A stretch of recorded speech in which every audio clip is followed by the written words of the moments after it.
Mitch McConnell recently decided to block a bill by Senate Democrats that would hold Donald Trump accountable. It's basically a resolution that would hold Trump accountable for the vicious way peaceful protesters were treated following his Rose Garden speech a few days ago.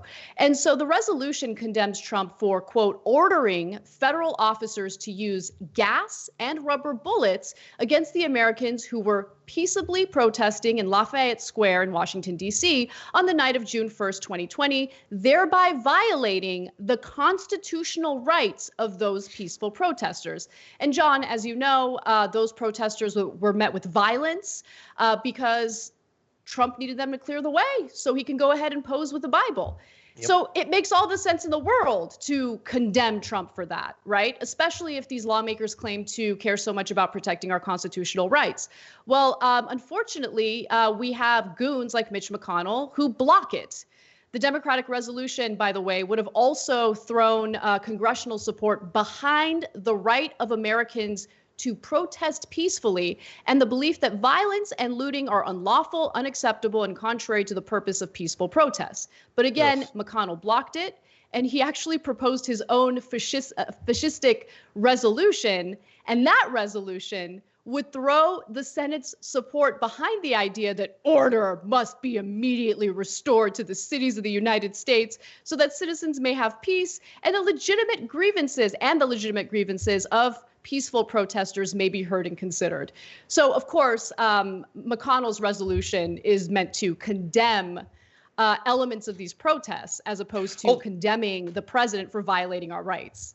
Yeah, it condemns them more, but the Democratic version also does quite a bit of condemning. Both of those bills suck. Seriously, it's been days, and granted, I don't have alerts that go off every time Nancy Pelosi makes a move, but as a person who digests a lot of news every day, it appears that what she has done in the past 72 hours is they've got that resolution, and she did one of her, her little like viral things where she was holding a Bible to own him or whatever.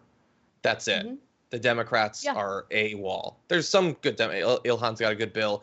AOC is like rushing to the scene of cop ambushes of protesters. There are people who are doing a good job.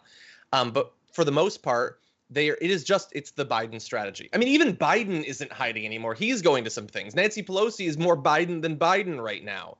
She seems to think, no, the polls are trending our way. Sure, things are being normalized that should never have been allowed.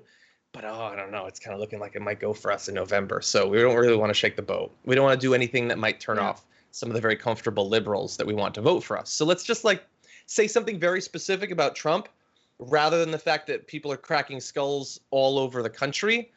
Her bill was better than his. And that's about it. So I want to just note, though, if you read in between the lines with both of the resolutions proposed, they want the protests to stop, really. Yeah. So we know that all these people in positions of power are uncomfortable right now with the mass protests hitting every major city across the country right now. So keep doing it. I mean, keep protesting, because if they want it to stop, that means that activists right now have a tremendous amount of leverage over these politicians.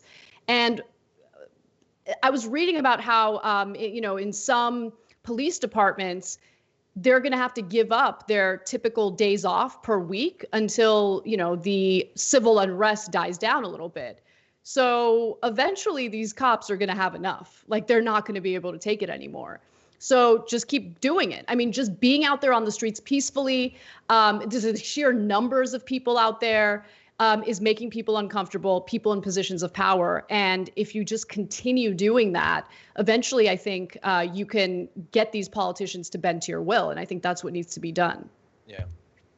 And yes, definitely do vote. But again, I'm not delusional enough to think that's the only thing that works, because, over the last several election cycles, that has not worked out for a lot of people. But that doesn't mean that you should, sit out elections and not get involved in electoral politics either. Thanks for watching The Young Turks. Really appreciate it. Another way to show support is through YouTube memberships. You'll get to interact with us more. There's live chat emojis, badges. You've got emojis of me, Anna, John, JR. So those are super fun. But you also get playback of our exclusive member-only shows and specials right after they air.